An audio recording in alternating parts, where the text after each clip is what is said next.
मेरे मोहतरम बुजुर्ग दोस्तों और दीनी साथियों, वक्त बहुत ज्यादा हो चुका है। 2-3 बच्ची बची हुई है जिनको कि मुझे स्टेज पे लाना है।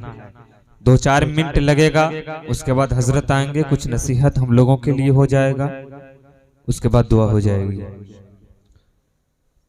तो मेरे मोहतरम बुजुर्ग दोस्तों और दीनी साथियों, अभी जनाब हजरत मौलाना असद साहब बड़े ही खूबसूरत अंदाज में अपनी कीमती बातों को रखा और अपने बच्चों को दीनी तालीम हासिल करने का खास गौर करवाया।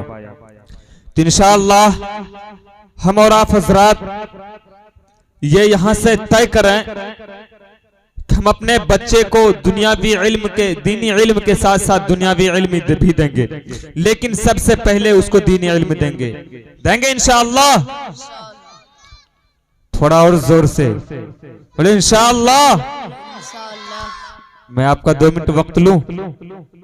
मैं इसका आपको एक उदाहरण दे देता हूं। एक शख्स बड़े बादशाह थे। कितने थे? बड़े बादशाह थे, पैसे वाले थे। उनके 4 भाई। कितने भाई? 4 भाई। हम भी 4 भाई।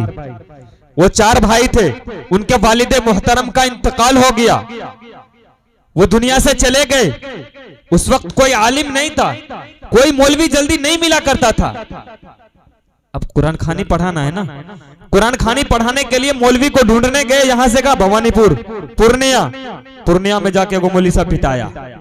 बोले मौलवी साहब मेरे वालिद मोहतरम चले गए, कुरान खानी पढ़वाना है। बोला पढ़ देंगे। बोले चलिए।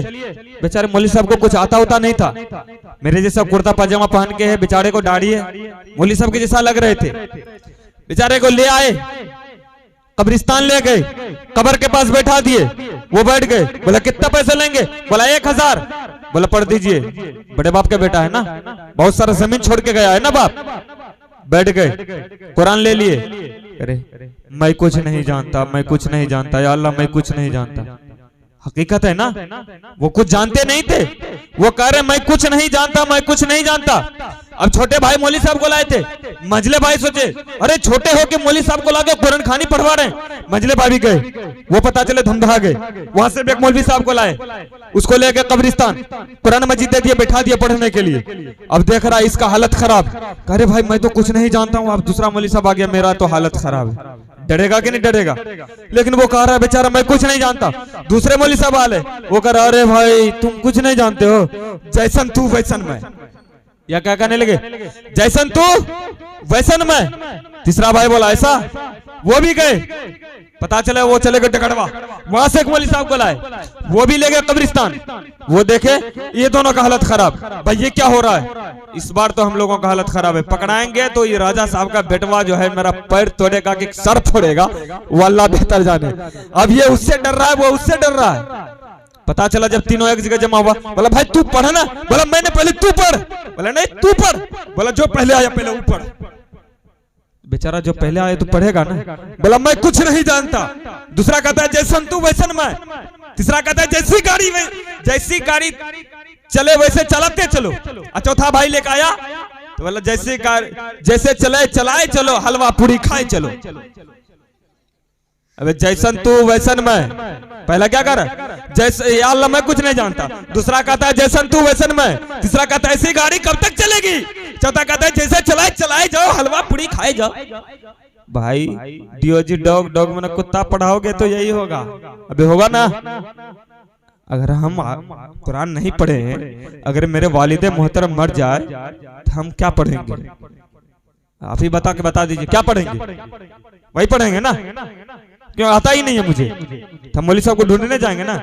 अरे अल्लाह के बंदे कुरान की तालीम हासिल करो। का तलबुल इल्म फरीज़तुन अला कुल्ली मुस्लिमिन व मुस्लिमा, कि इल्म का हासिल करना हर मुसलमान मर्द औरत पर फर्ज है और इल्म का कोई वक्त नहीं होता है। शेख सादी रहमतुल्लाह अलैह 40 साल की उम्र में हासिल किए और बहुत बड़े आलिम बने। तो मैं वक्त को नहीं लेना चाहता हूं। अब मैं बिला ताखीर बिला तमहीद जनाब जलालुद्दीन साहब को आपके रूबरू करने जा रहा हूं। वो चंद वक्त में 2-4 अशार पढ़ेंगे और उसके बाद जो है हजरत वाला 1-2 बच्ची हैं वो आएंगी।